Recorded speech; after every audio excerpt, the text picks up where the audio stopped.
Bitwit's coverage of Computex 2018 is brought to you by Fantex, Vertigear, Enermax, Be Quiet, and CableMod. You can learn more about their products in the links below.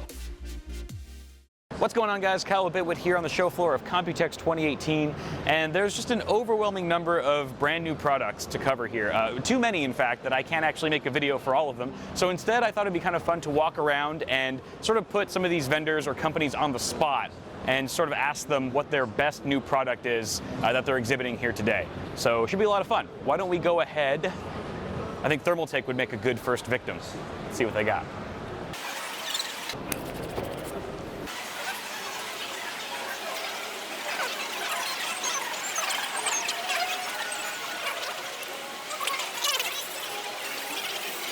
Hello, hi. I don't have an appointment, but I kind of was curious to shoot maybe one of your products, if you have any time to get it featured on our YouTube channel. You just specific one product or the product for one product series? Just a single product. Single product? Yeah. Okay, so I think we got in. It's looking good so far. very good. Okay.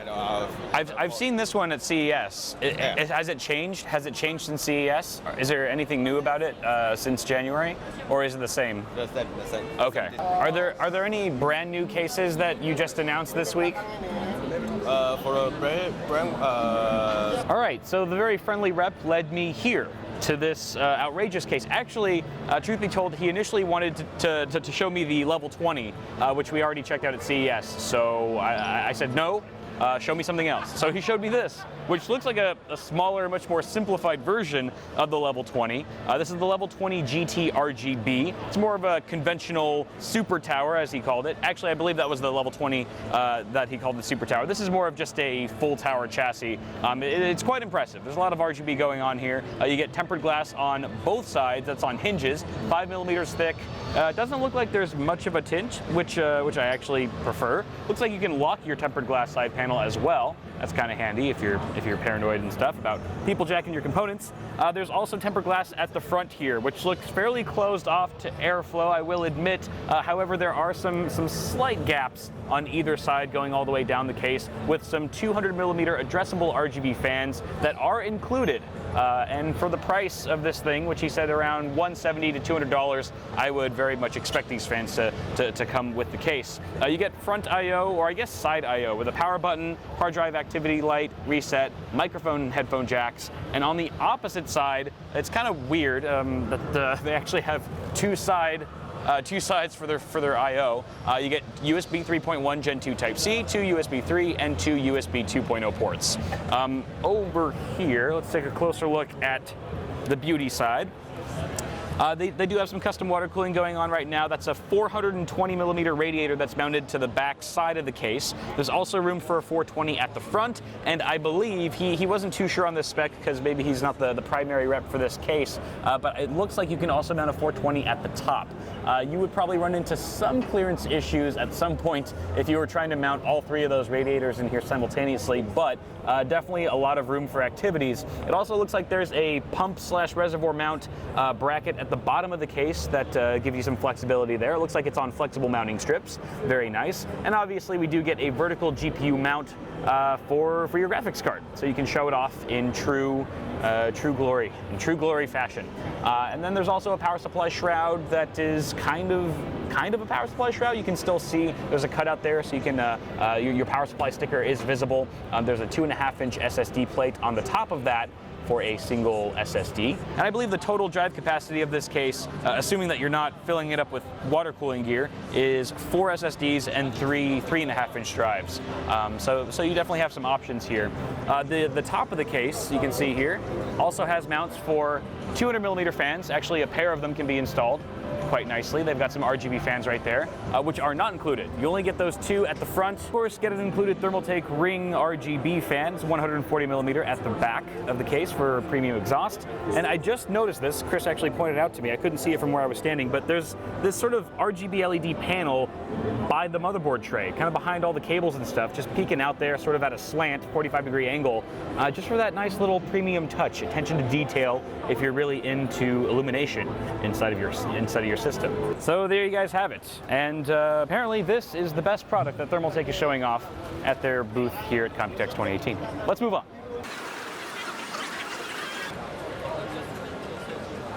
Hi. Hi.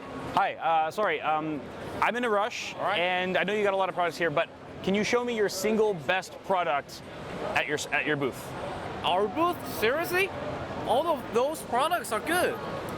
I know, but we're really on a time crunch here, and we just need you to narrow down one product if that's possible.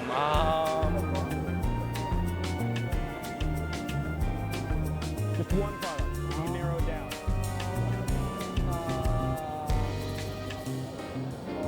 Well, I think we can do like motherboard. All right, I think this is the first motherboard that we've talked about at Computex, so I'm actually kind of excited.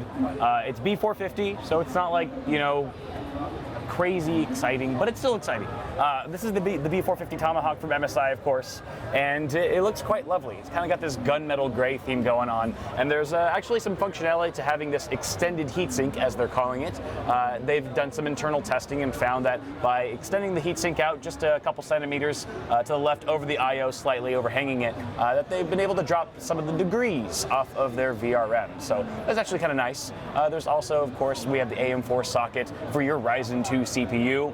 These are great. The B450 boards are going to be awesome because it's basically the successor to B350, which allowed users to pop in their Ryzen 1st gen processors, but still allowed them to overclock and do a bunch of other functionality with a limited budget. So these are going to be fairly affordable compared to their X4 470 counterparts. So it's very exciting. We've got dual channel memory here with 4 DIMM slots. There's also 2 full-size PCIe slots as well. You get 4 SATA ports. There's an M.2 NVMe slot right there. Let's count the fan headers, shall we? We've got 1, 2, 3, and 4, 5. Wow, okay, we got 5 4-pin PWM fan headers, and they seem to be in rather sensible locations. It looks really nice. I don't know, it's color neutral, but it's not just all black, so there's a bit of styling to it. It's got some character.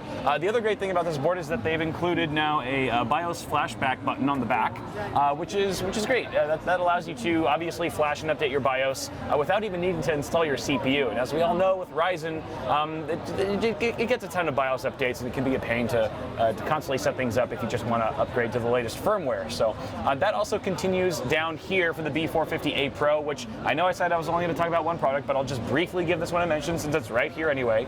This is just a little bit more of a simplified board. It's probably going to be a little bit cheaper than the Tomahawk, but you still get a lot of those premium features like the BIOS flashback button and some rather beefy heat sinks considering it's a B450 board. You can expect both of these motherboards to launch sometime in the next month or two. They didn't actually say pricing, however, I'm going to guess that these are probably going to go for around what their B350 counterparts did last year. That's MSI. Excuse me. Excuse me. Do you work here? I'm in the RDO. Good enough. Show me your best product. I'm in a hurry. Yeah, just show me your best product. Where is it? All right, so now we're checking out the Desk Mini GTX 1080. If you take a look at just how insanely small this thing is. My hand for scale, even though you guys don't really know how big my hand is. Now, don't get crazy excited here. This is actually an MXM GTX 1080, not a full desktop size. It's not Max Q, it's MXM, so it is gonna run a little bit slower perhaps, but it's still insanely powerful for this footprint. I'm not exactly sure what the dimensions are, but you can just tell it's incredibly compact and it's going to fit on pretty much any desk and give you lots of room for your monitor, other peripherals, keyboard and mouse. It's also rocking, this particular model is rocking the Z370 chipset. It's actually got an STX form factor motherboard in here, right, as opposed to mini ITX. So that's even smaller, shrinks it down even further, and they've actually got an i7-8700 CPU in here, 6 cores. What's also exciting is that they've already made arrangements to support Z390 with the new Core i9 8-core CPU that's coming from Intel later on. So that's going to be super exciting. Pairing that with an MXM GTX 1080, this is going to be an absolute monster considering its tiny size. It's also got some SO DIMM slots. I believe there's 2 of them. This particular model is kitted with 16 gigs in total. It also has 3 M.2 slots on the bottom, which is absolutely insane. You could RAID those, you could boot off of those, it's pretty awesome. There's also, I believe, a 2.5-inch caddy for an SSD. Not in this particular model. There's one that's slightly thicker that they're playing around with that would allow for that additional 2.5-inch SSD. I personally like the thinner form factor, though. You guys know I'm a sucker for that sort of thing. On the let's see, there's tons of ventilation all around. Absolutely tons of ventilation. You can see here we've got your video outs from the graphics card.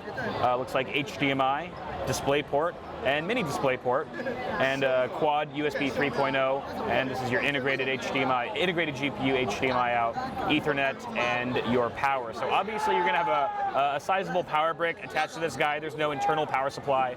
There's just no possible way they could fit that in here. The other thing they were talking about is that, well, here, let me show you.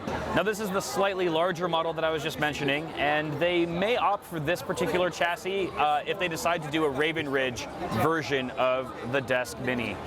The reason for that being that the AMD stock cooler, the Wraith, I believe it'd be the Wraith Spire, just has a little bit too much height for this particular chassis. It just doesn't clear the top.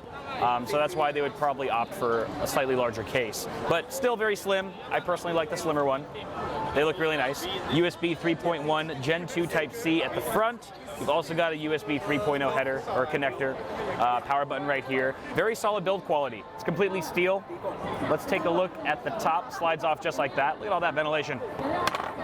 Here's a look. They've got a low-profile Noctua cooler in here right now. There's the heat-seeking fan for our MXM GTX 1080. Doesn't look like there's memory installed at the moment. DIMM slots on that. The STX motherboard are right over here. And of course, the triple M.2 slots would be on the bottom, which we don't really have access to at the moment. Altogether, this is going to cost you a pretty penny. Now, I should mention that there is a GTX 1060 version that is $999 bare bones. So it only comes with the MXM GTX 1060. You're going to have to add your CPU, memory, and storage yourself.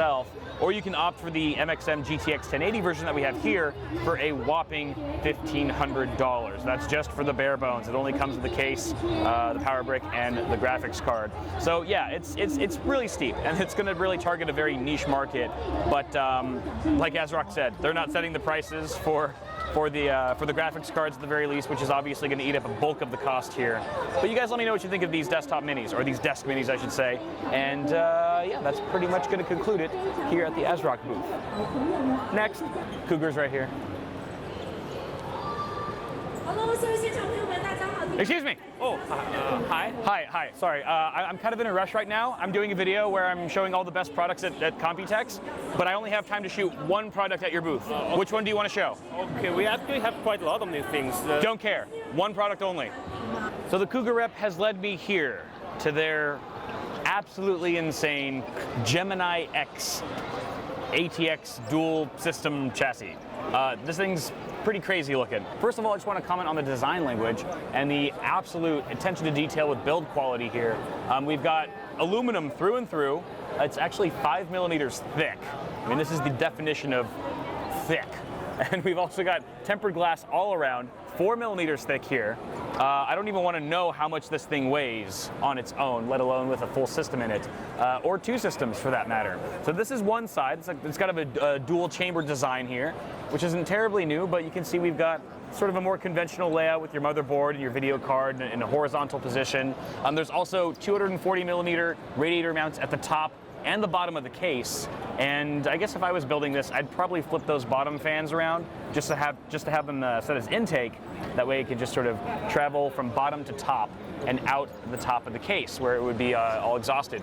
If you look at the other side here, let's come around. On this side, you get a better look at your business end of things, where you've got two power supplies, assuming that you are going to go with the dual system build. You've got ATX at the top and SFX at the bottom. And you can see that your mini ITX board is somewhere in between, and it's mounted upside down. GPU and everything is inverted, but it still looks really nice and clean.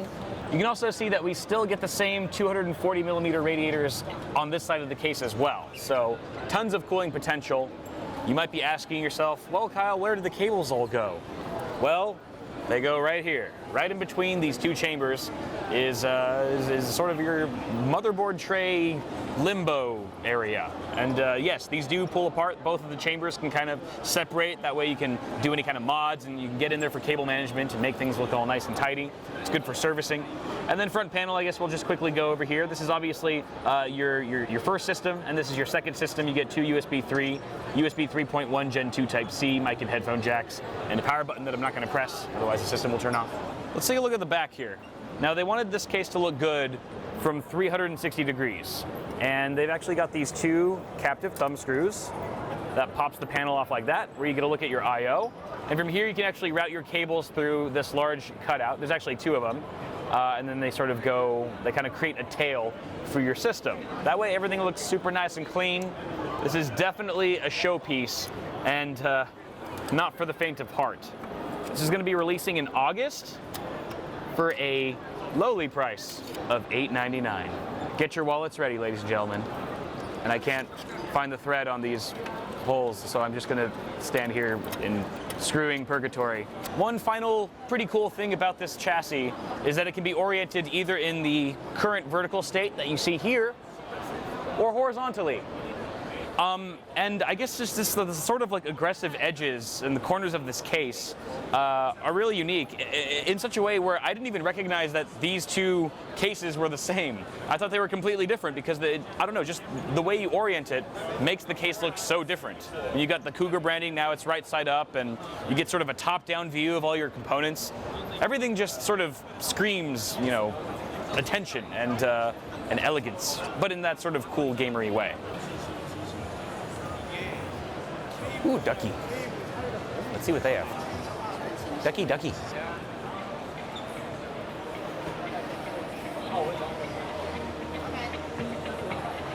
Excuse me. Hey. Hey, sorry to bother you. I'm shooting a video actually, and I need you to show me your best keyboard here. They're all the best. They're Ducky. That was actually a really good answer. You still only get one product though.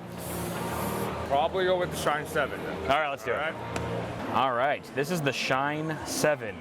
Look at this. It's a full-size 100% keyboard, and it's got this gorgeous zinc alloy material all around. I kind of like the green.